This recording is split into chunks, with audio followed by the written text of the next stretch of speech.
Hammaga xayrli tong. Bugun 20-avgust. Soat 8 bo'lyapti. Ko'chada. Men hozir Voskresniy nabережныйda turibman. Mana.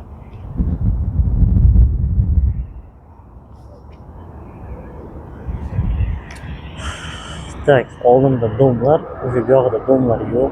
Sohil bo'yidaman.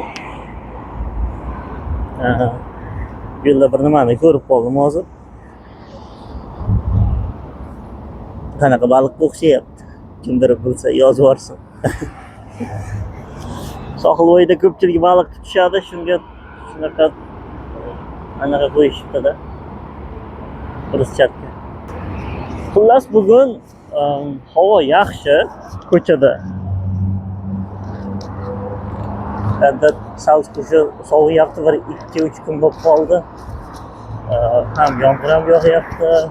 Yomg'irdan keyin bunaqa issiq emas-u, quyoshda kimdir yursa sal qisiydi lekin.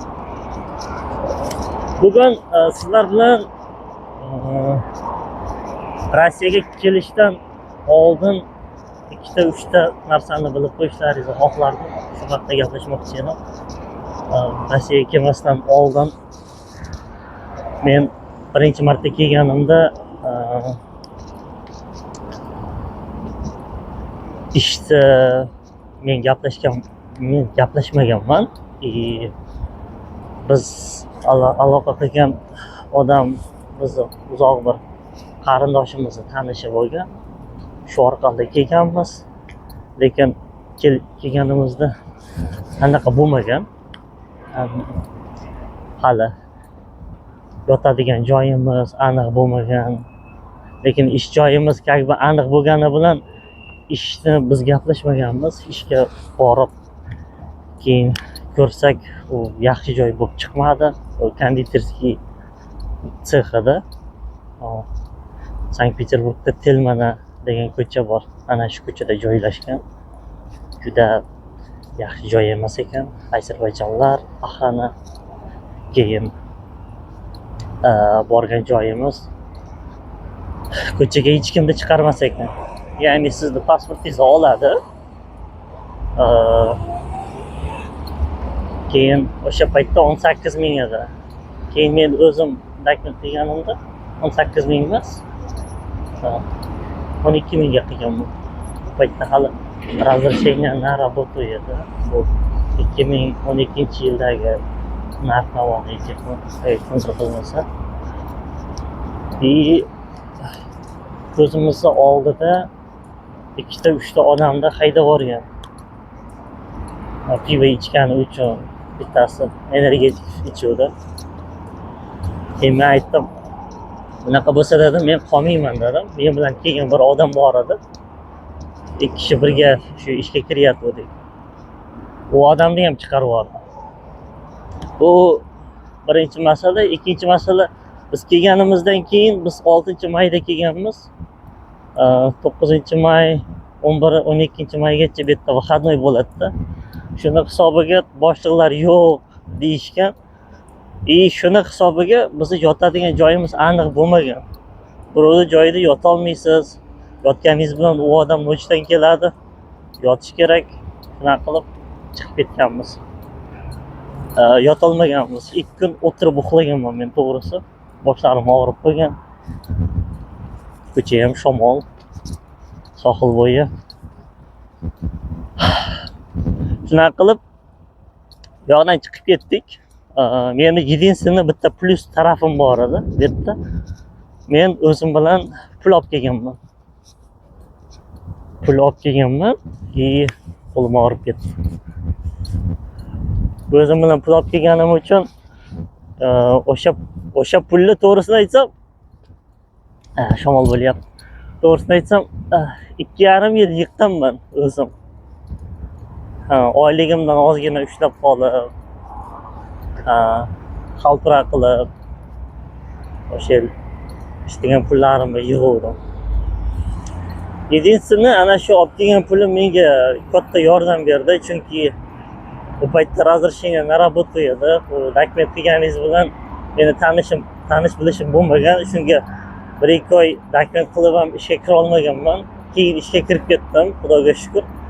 Bizda aytmoqchi bo'lganim, ko'pchilik Rossiyaga biror yarimtasini chaqirsa, o'sha odam uchun dokumentiga pul, turar joyi, yeb ichishi, bir necha oylikgacha shu odam agar поддержка qilsa, bu zo'r narsa. Agar hech kim yordam bermaydigan bo'lsa, o'zingizni kuchingiz bilan keladigan bo'lsangiz, qarz bo'lsa ham o'zingiz bilan pul olib keling. Chunki siz chet davlatdasiz, sizga hech kim pul bermaydi. U hozir misoliga kvartirada ham biror bir nima bo'lib qolsa, bolalardan pul so'rasangiz, uncha-munchasidan to'g'risi pul chiqmaydi. O'zingda yo'q, olamda yo'q deyishadi-yu, shu bekorga emasda. Shunaqa qilib, mana hozir RUID chiqarib qo'yishdi. Agar kimdir kelib ketgan bo'lsa Rossiyaga, RUIDga kirib запретini ko'rsin. Zapreti bo'lsa, buncha kelmagani ma'qul. Ko'pchilik u narsaga e'tibor bermaydi. Ko'pchilik kelib oladi, yo yana hozir ruschani bilmaganlar buncha kelmay qo'yaversin. To'g'risi, bu qo'lim og'ridi o'sha. Telefonni ushlashim oson emas. Chunki ekzamendan o'tolmasangiz patent bermaydi. Patentingizni ola olmasangiz bir joyga kirib ishlay olmaysiz. Dokumentsiz ishlaydigan joylar bor, yo'q emas. Prosta hozir kimdir ko'chada ushlab olsa, bez dokument olib borib qamab qo'ygan, to'g'risi. Shuni hisobiga. Men to'g'risi hozir bir joyga kelyapman. Oldiga yurtmasak. Так. Короче, bu sfinksi deyiladi. Ya'ni kallasi ot, odam, tanasi sher. Shunaqa ko'rgan. Hozir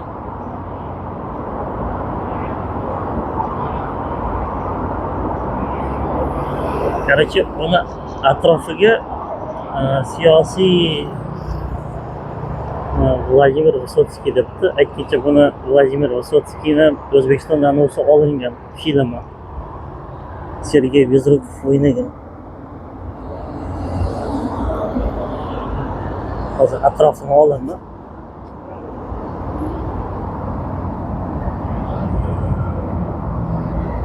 Mana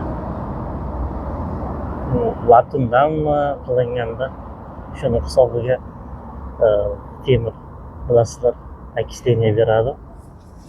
Okisleniya berganini hisobiga ko'karib qo'ygan. Agar to'g'ri ko'rinayotgan bo'lsa,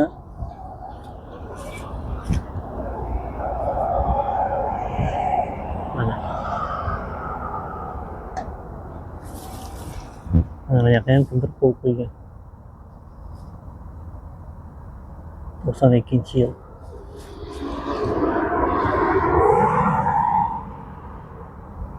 Иосиф Бродский.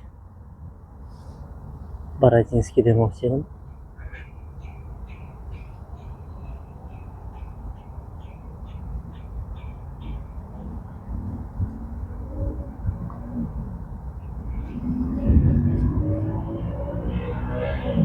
Dmitriy Likhachov 87-yil. Bu bunaqa ikkita. Buni ko'rsam, hali Egipt piramidasi bor. Shu esimga tushdi. Короче, bu joy o'zi mana shuni ro'parasida, mana shu joyda qamoqxona bo'lgan deydi. Imенно qaysi joy bilmayman. Chunki siyosiy mahbuslarni mana shu yerda ushlashgan deydi. Shuni hisobiga mana shu xotira toshini qo'yishgan. Mana bu yerga gullarni qo'yib qo'yishadi. Mana жертвам политических репрессий degan. Ya'ni siyosiy mahbuslarni qisuvga olgan paytdagilar mana shu yerga kelishgan. Bu ikkinchisi. Andrey Sakharov, Vladimir Bukovskiy.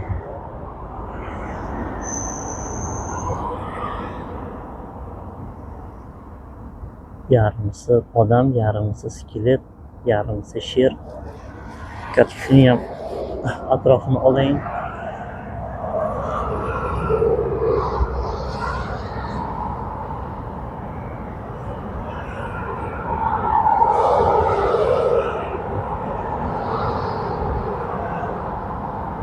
Kimdir o'qimoqchi bo'lsa, pauzaga qo'yib o'qib olsa bo'ladi.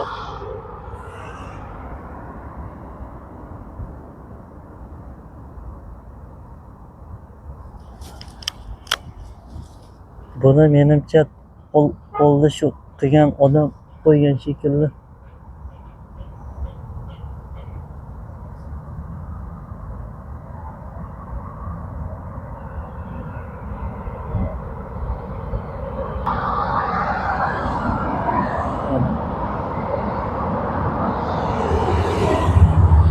Orqasini yon qismidan olyapman. Nikolay Dmitriev 1917.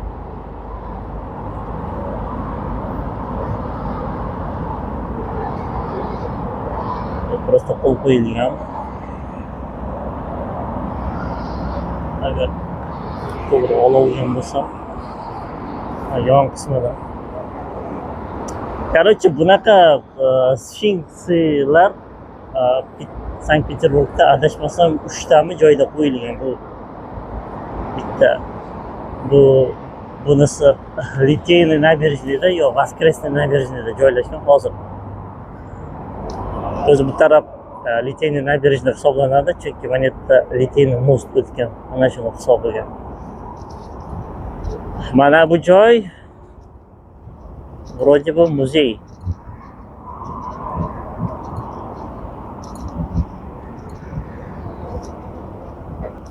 Короче,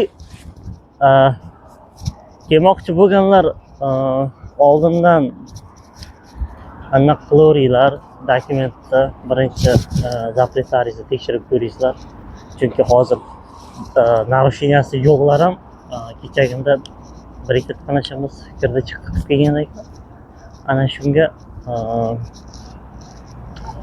dokumentga topshirsa, dokumentini ololmabdi.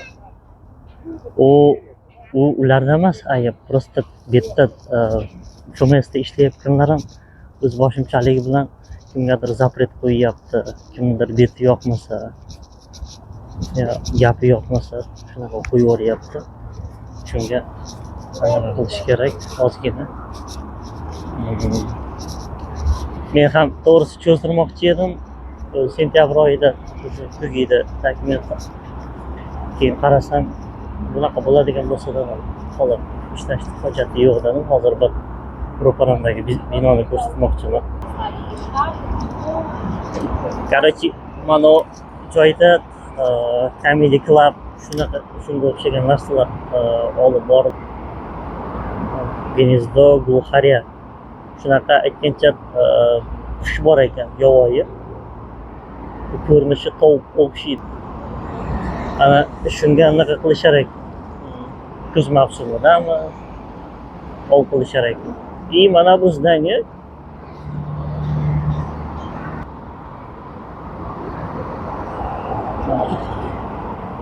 fasadini yaxshilab remont qilib qo'yishibdi. Xullas,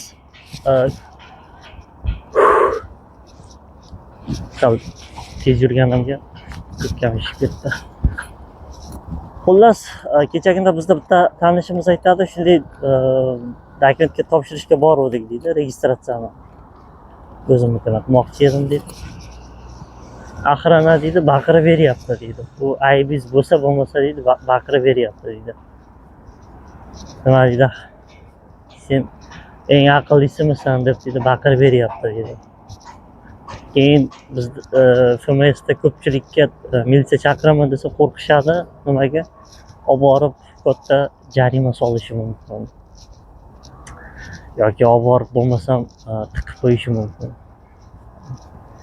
Hali bez причина, bez sabab. Shunga ozgina hushyor bo'linglar. Bunaqa qo'lim og'ridi. Bunaqa o'zlariga o'zlari qilyapti. U xohlasangiz xohlamasangiz ko'pchilikda bo'shatib tashlayapti. Xohlasangiz xohlamasangiz ko'pchilikda zapret qo'yib tashlayapti. Shunga men ham uyga ketishga qaror qildim. Bilmayman, qaytamanmi yo'qmi. Endi avvalo Xudo. To'g'risi uyda ham ancha yil bo'lmadim. 12-yildan beri borib kelib ishlayman. Uyda mana bultir ketganimda 3 hafta turib keldim. To'g'risi qaytib kelgim kelmadi. Birinchidan ayam o'sha xohlamayapti ketishimni. Endi yetishmovchilik qursin, shu pul ishlash maqsadida kelamizda bizlar ham.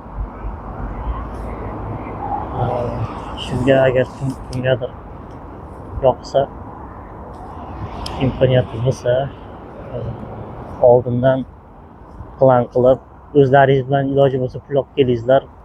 U tanish bilish chaqirsa, yaxshilab kelishib olingizlar. Sizlar kelganlaringizda dokumentlaringizga yordam beradimi? Birinchi oyligingiz chiqquncha поддержка qilib turadimi, yo'qmi? Hozir ko'pchilik o'ylamay kelyapti-da, endi shunaqa ishlar ham bor. Boshda kelishingiz bilan 5-10 ming qo'lingizga beradi.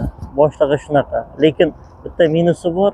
Bir xil joylarda unaqa ishlarda stavkasi past. Iloji bo'lmasam sizni ishlatib nalog deb 10-13 ming bosib qoladi. Yevroziyada ishlaydigan tanishlarimiz bor. Shunaqa. Shunga kelishdan oldin yaxshilab dogovor qilingizlar. Agar imkoniyatlaringiz bo'lsa, o'zlaringiz bilan 700-800 pul olib kelganlaringiz o'zlaringizga plyus bo'ladi. Shunaqa gap. Video yoqqan bo'lsa, like bo'lsin, obuna bo'lib qo'yingizlar. Men ham bunaqa har kuni video chiqara olmayman. Endi O'zbekistonga Xudo xohlasa borsam, ko'proq video chiqarishga harakat qilaman. Hammaga xayrli kun, hozir kunduzi. Hamma o'zini asrasin, o'zini ehtiyot qilsin. Sog' bo'lingizlar.